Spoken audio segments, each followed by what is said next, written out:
थोड़ा पैसा किसी के पास आ जाए तो लोगों का व्यवहार बदल जाता है। जो ठेकेदारी करते हैं या दलाली करते हैं, वे बातचीत तो शहद से लपेट करके करते हैं, डुबो करके करते हैं, लेकिन होते हैं बेहद काइयाँ।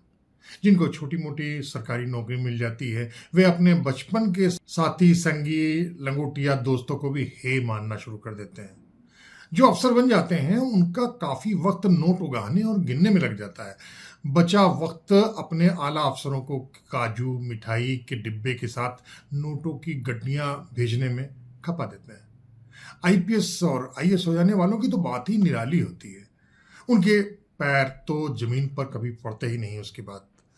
आम आदमी अथवा बेकाम लोगों को धुतकारने लगते हैं ये लोग। अपने सामने व्यक्ति को उसके पास मिलने वाली हैसियत तो उसके रकम से तौलना शुरू कर देते हैं।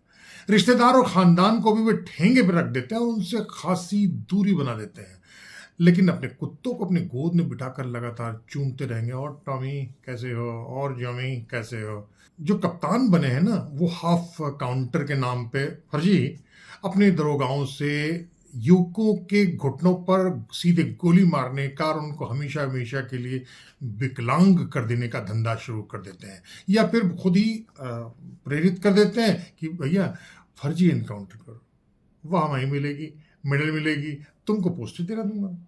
और जो बाहुबली नेता हैं, उनको तो मुखबिर बनाने का चस्का लग चुका है आज के आईपीएस अफसरों में। लेकिन लोग बताते हैं कि ऐसे हर काम का मकसद होता है केवल भारी रकम उगाना।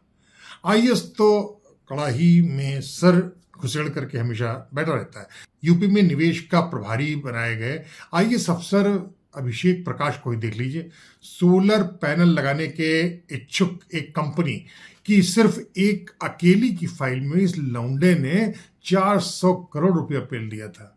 जबकि एक दूसरे आईएएस अफसर था प्रांजल यादव, उसने तो एक ठेके में सीधे 7 करोड़ रुपए की घूस न मिलने पर अखिलेश यादव की ड्रीम स्कीम वाले उस काम का ऐसा सत्यानाश कर दिया कि 3 साल बाद ही गोरखपुर मेडिकल कॉलेज में भर्ती 37 नवजात बच्चों की एक ही झटके में मौत हो गई। प्रोजेक्ट ये था कि यूपी के सारे मेडिकल कॉलेजों में ऑक्सीजन प्लांट लगवा दिए जाएं, ये चाहते थे अखिलेश यादव। लेकिन न तो मोटी रकम मिली इन अफसरों को, न उन ठेकेदारों के पास इतनी औकात पाई। नतीजा तो ये हुआ कि ये योजना लागू ही नहीं हो पाई। नतीजा ये हुआ कि एक ही झटके में एक ही रात को 37 नवजात बच्चों ने दम तोड़ दिया था। हालांकि इसमें सचिवालय में तैनात स्वास्थ्य, चिकित्सा और स्वास्थ्य शिक्षा के जो बड़े बड़े अफसर थे, बड़े बड़े अफसर हुआ करती थी, उन्होंने जमकर घूस ली, लपक ली थी। हल्ला तो बहुत मचा, लेकिन तब के मुख्य सचिव थे आलोक रंजन, बहुत एक घटिया आदमी थे। उन्होंने इस पूरे मामले को बिल्कुल रफा दफा कर दिया। मेरे हिसाब से तो यह मासूमों का नरसंहार था, जिसमें अफसरों के साथ ही साथ आलोक रंजन भी पूरी तरीके से हाथ रंगे हुए थे। लेकिन सरकार टस से मस नहीं हुई, चाहे वो अखिलेश यादव रहे हों और या तो मुख्यमंत्री आज के योगी आदित्यनाथ। बहरहाल आज आगे बढ़ते हैं न्यायपालिका की ओर, उसकी भी तरफ भी थोड़ा देख लिया जाए।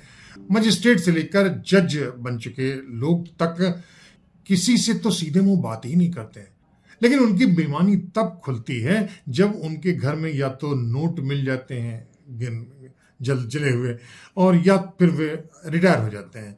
तब उसके बाद ही पता चल जाता है कि रिटायर होने के पहले या घर फूकने के बाद उन्होंने जमकर आम और गन्ना जूस डाला था, काटा था।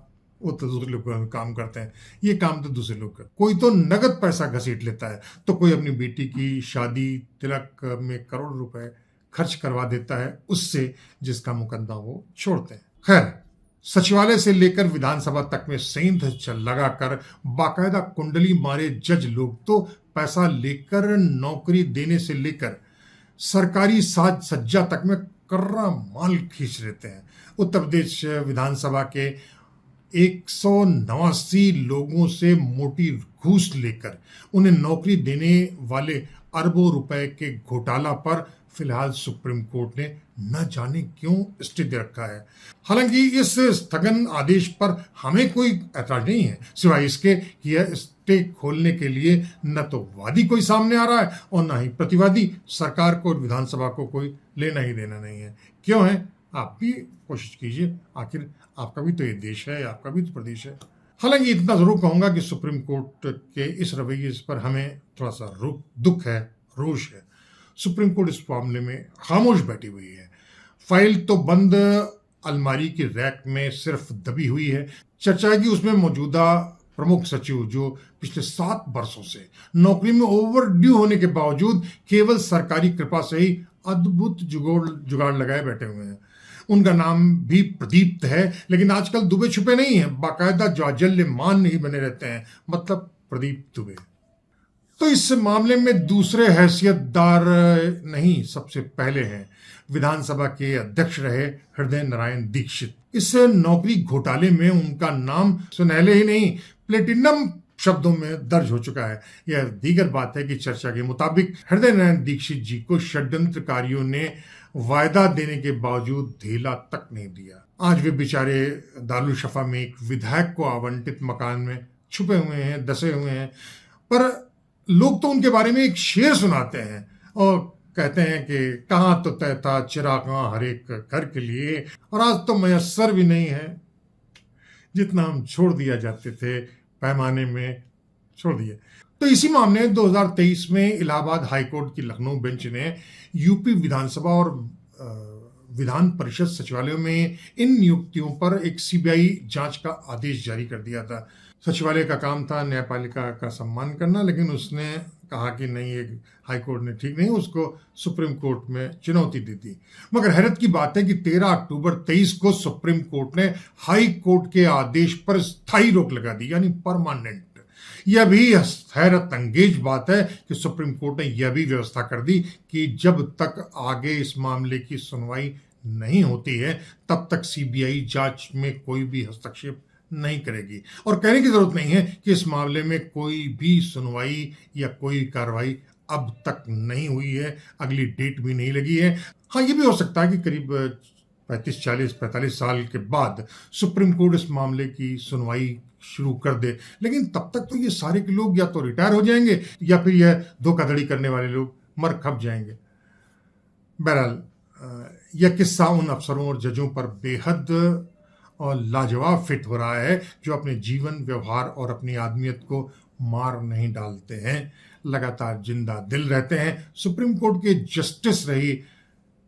कोर्ट के वरिष्ठ जस्टिस रहे मार्कंडेय काटजू ऐसे ही लोगों में हैं। इन बेईमानों से अलग हट करके हंसते हैं, बोलते हैं, बहुत खूबसूरत तरीके से हास्य के साथ चीत कहना शुरू कर देते हैं और अपने आसपास के माहौल को कैसे रेखांकित करते हैं, जरा सुनिए। उन्होंने अपने फेसबुक वॉल पर एक किस्सा लिख दिया है, उसको आप देखेंगे तो आप दंग हो जाएंगे। अपने इस वॉल पे उन्होंने दर्ज किया है एक चुटकुला। उन्होंने लिखा है कि एक नॉन स्टॉप लंबी दूरी के उड़ान के लिए हवाई अड्डे पर चेक इन के दौरान एयरलाइन स्टाफ ने पति से माफ़ी मांगी और उसने कहा कि माफ़ी चाहता हूं सर, आज फ्लाइट में बहुत दिक्कत है, फुल है और हम आपको, आपकी पत्नी को आसपास की सीट नहीं दे पाएंगे। अब अगर आप चाहें तो आपकी सीट 14A है और मैडम का 42H है। तो पति ने कहा, ओह अच्छा, आपने जो एहसान मेरे ऊपर किया है उसके लिए क्या मुझे कुछ अतिरिक्त भुगतान करना होगा? तो स्टाफ ने कहा, नहीं सर, ये पैसा तो मैडम हमारी पहले ही दे चुकी हैं। तो ये है सचिवालय से लेकर के, दरोगा से लेकर के, लेखपाल से लेकर, मुख्य सचिव से लेकर, विधानसभा अध्यक्ष से लेकर, विधानसभा के प्रमुख सचिव से लेकर के, हाई कोर्ट से लेकर के सुप्रीम कोर्ट से, और उसके बाद अलग दिखाई पड़ रहे मार्कंडेय काटजू के इस व्यवहार पर। तो अगली बार फिर दूसरे मसले पर, दूसरे स्थान पर, कितने दूसरे लोगों के साथ हम फिर हाजिर होंगे। तब तक दुलती कुमार सूर्य को इजाजत दीजिए। नमस्कार।